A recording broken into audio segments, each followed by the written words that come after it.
Baba, walikwambia upasuaji wa tezi dume ni kawaida eh?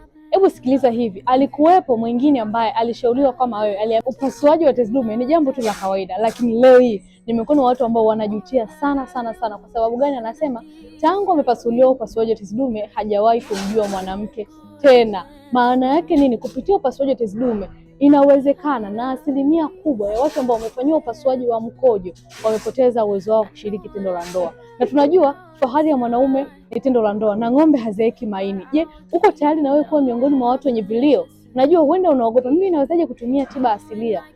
Siziamini sana tiba asilia, lakini waulize wenzako ambao walikataa kutumia tiba asilia. Je, leo hii wako wapi? Wamelazwa, wanapigwa mionzi kwa ajili ya kansa, wameshafanywa upasuaji zaidi ya mara 2, na kuna wengine wanatembea na mipira ya mkojo, hawawezi kutoka wala kuendelea na shughuli zao.